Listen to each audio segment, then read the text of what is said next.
ରାସ୍ତାଟି ଆଜ୍ଞା ଏଇଟା କୋଉ ରାସ୍ତା କହିଲେ? ଏଇଟା କେତେ ନମ୍ବର ୱାର୍ଡରେ ଯାଉଛି ଏନ୍ଏସି ର? ଆଚ୍ଛା, ଏତେ ଅବ୍ୟବସ୍ଥା, ଏତେ ଅସନା, ଏମିତି ସବୁ ସବୁ ମଶା ମାଛି ସବୁ ମାନେ ପରିତ୍ୟକ୍ତ ଅବସ୍ଥା କେମିତି ସୃଷ୍ଟି ହେଇଛି?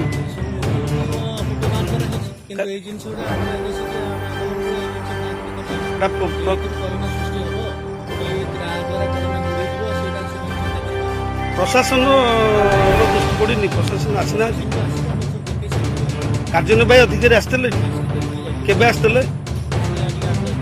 ଆଚ୍ଛା, ଯୋଉ ସାନିଟାଇଜେସନ କିଛି ହେଇନି ଅଛି?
ଆଜ୍ଞା ଅଚ୍ୟୁତରାଜପୁର 1 ନମ୍ବର ୱାର୍ଡର ମୁଖ୍ୟ ରାସ୍ତା ଦେଖନ୍ତୁ, ଡମ୍ପିଂ ୟାର୍ଡ ଯୋଉଟା ଅସ୍ଥାୟୀ ଡମ୍ପିଂ ୟାର୍ଡ ସୃଷ୍ଟି ହେଇଛି।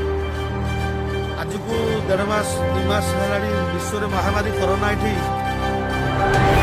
ସୃଷ୍ଟି ହେଇଥିବା ବେଳେ ଏନ୍ଏସି କର୍ତ୍ତୃପକ୍ଷ କୌଣସି ଦିନଟେ ହେଲେ ମଧ୍ୟ ଏଠିକି ଆସିନାହାନ୍ତି, କି ଏଠି ସାନିଟାଇଜେସନ ହେଇନି, କି ଏଠି ବ୍ଲିଚିଂ ପଡ଼ିନି।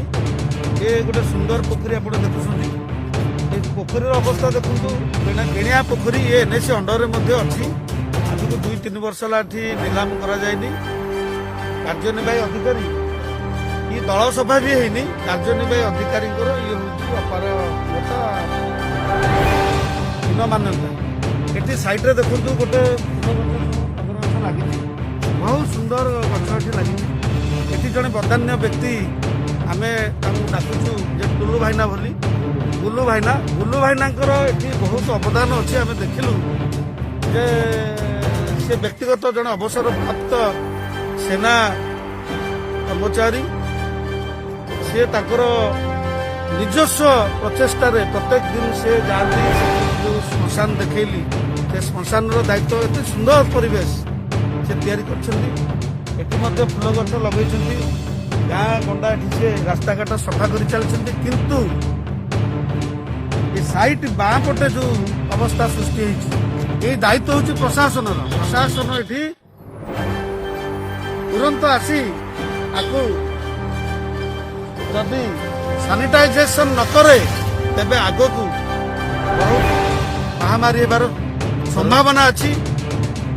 ତେଣୁ ଆମେ ଅନୁରୋଧ କରୁଛୁ କାର୍ଯ୍ୟନିର୍ବାହୀ ଅଧିକାରୀଙ୍କୁ, ତୁମେ ସହରରେ ଲୋକ ଦେଖାଣିଆ ଡ୍ରାମାବାଜି ନ କରି ଗରିବ ନିରୀହ ଲୋକଙ୍କର ଶାଗ ବିଡ଼ା ନ ଫୋପାଡ଼ି, ଜୋର ଜବସ୍ତ ଲୋକଙ୍କୁ ବାଡ଼ି ଧରି ନ ବାଡ଼ାଇ, ତୁରନ୍ତ ଆପଣ 15ଟି ଯାକର ୱାର୍ଡ ଅର୍ଥାତ୍ 1 ନମ୍ବର ୱାର୍ଡରୁ ଆସି ଆପଣଙ୍କର ସାନିଟାଇଜେସନ କରନ୍ତୁ ଏବଂ ପ୍ରତି ୱାର୍ଡକୁ ଯାଆନ୍ତୁ। ଦେଖନ୍ତୁ କୋଉଠି କୋଉ ଲୋକମାନେ କୋଉ ଅବସ୍ଥାରେ ଅଛନ୍ତି, ସେମାନଙ୍କୁ ତୁରନ୍ତ ଖାଦ୍ୟ ଦିଅନ୍ତୁ ଏବଂ ପରିମଳ ବ୍ୟବସ୍ଥାର ତୁରନ୍ତ ତଦାରଖ କରନ୍ତୁ। ଯଦି ନ କରିବେ, ତେବେ ଆଗାମୀ ଦିନରେ ପ୍ରଶାସନ ପାଖରେ ସାଧାରଣ ଜନତା ଯାଇ ସେଠି ଆପଣଙ୍କର ଅପାର